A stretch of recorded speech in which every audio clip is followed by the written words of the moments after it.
Hello and welcome to Build and Thrive Thunder Bay, the show where we help local businesses grow with practical, internet-driven marketing and smart operations. Today's episode is Pricing for Profit, how to stop leaving money on the table. If you're a small or medium-sized owner in Thunder Bay, this conversation will help you align prices with value, cover true costs, and protect margins. I'm your host, Robert Downing, and I'm excited to welcome our guest, Jessica Long, a pricing strategist who works closely with our clients across Northwestern Ontario. Thanks for joining us. It's great to have you. Thanks, Robert.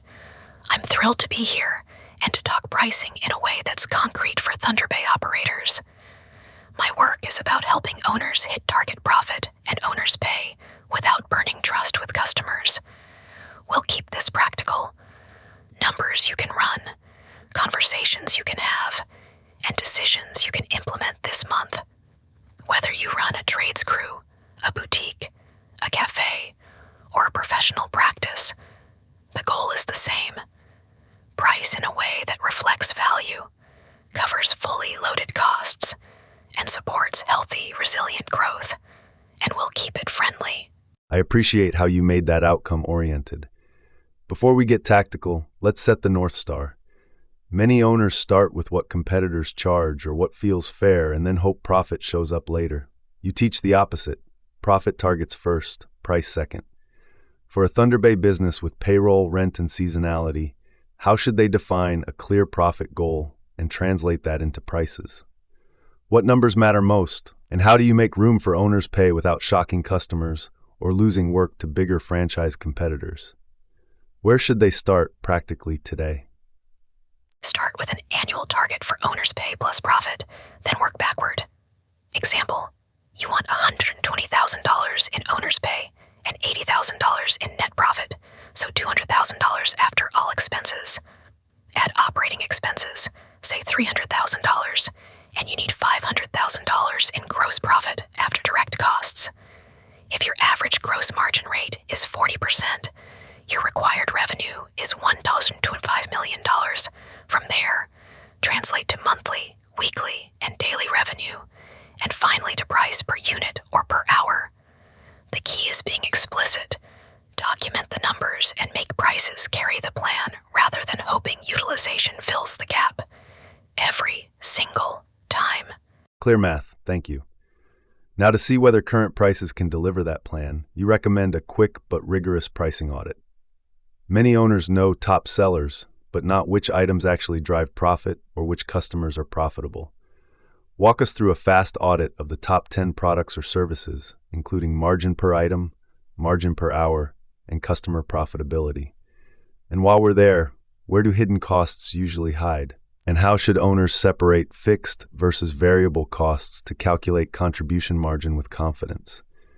Examples from Thunder Bay would be helpful too.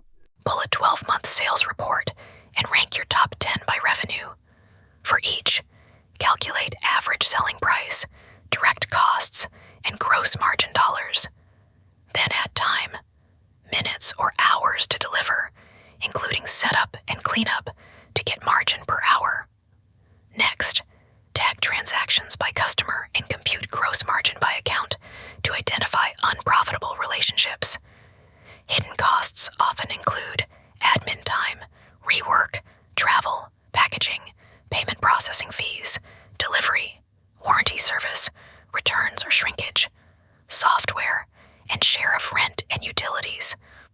Separate fixed and variable costs, then compute contribution margin per unit to see what funds overhead and profit. That breakdown turns guesswork into a scoreboard. Once owners know contribution margins, the next hurdle is setting a price floor so they stop taking low-margin jobs that eat capacity.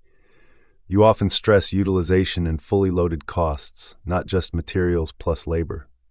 How should a contractor, agency, or cafe calculate a minimum viable profitable price, including downtime and non-billable work?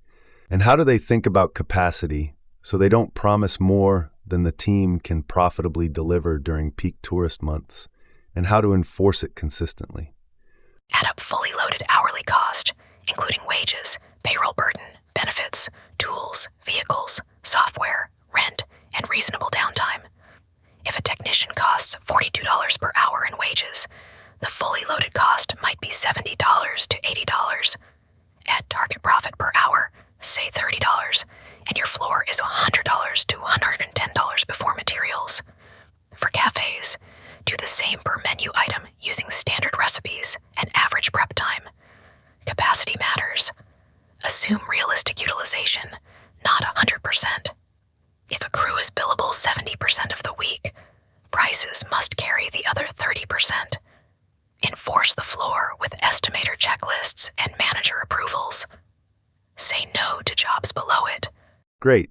So the math sets the minimum. The upside comes from value. Customers pay for outcomes, time saved, risk reduced, quality, convenience, more than inputs. You often recommend segmenting customers and aligning offers and models with willingness to pay. Could you outline a simple way to map customer value, then design 3 tiers, budget, standard, premium, and choose the right pricing model, whether flat fee, tiered, bundled, subscription or retainer, project with change orders, or performance-based? How can a local business decide without overcomplicating quoting and day-to-day operations? Examples from shops and services appreciated as well. Interview 5 customers from each segment and ask, what outcome mattered most, and why did you choose us? Cluster answers into themes: speed, reliability, expertise, convenience.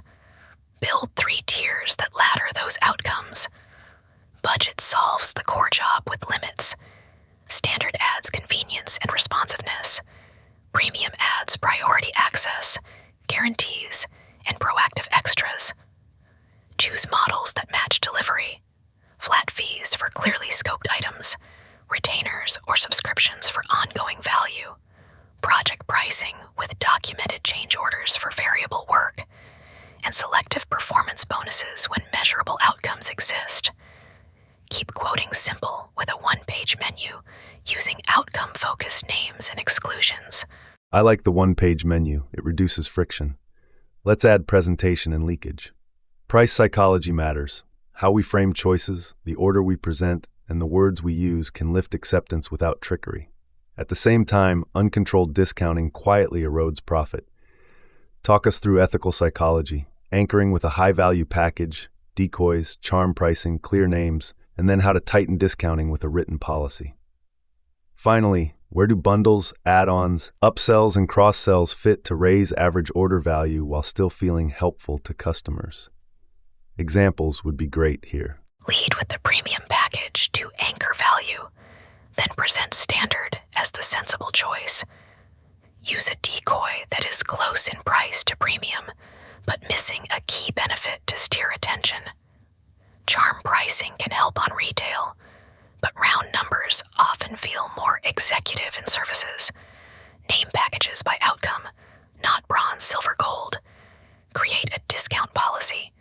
Reasons allowed, thresholds, required approval, and an expiry date. Prefer value adds, extra training, quick start setup over price cuts. Build bundles around high-margin items and script upsell and cross-sell prompts that genuinely improve the outcome, not just the ticket. That's actionable. Thank you. Let's pull it together into operations. Businesses need a cadence for price increases and clear communication, plus payment terms that protect profit. They also need test and learn habits with metrics. And because we're in Northwestern Ontario, we must account for freight, seasonality, and franchise competition. Could you lay out a practical playbook? How to plan increases, communicate changes, set deposits, progress billing, late fees and minimums, run pilots and A/B tests, track win rate, AOV, gross margin, retention, and tailor approaches for trades, professional services, and retail or food. Schedule reviews quarterly. Implement increases annually in small steps, 2 to 5%. Index to supplier changes where possible. Grandfather key accounts and pair increases with visible upgrades. Communicate 30 days ahead. Explain improved value, rising inputs, and commitment to service quality. Include options. Protect profit with terms. Deposits for custom work. Progress billing on milestones. Late fees. Minimum order sizes. And clear cancellation policies. test offers with pilots and A/B tests. Monitor win rate, average order value, gross margin percent, and retention or churn.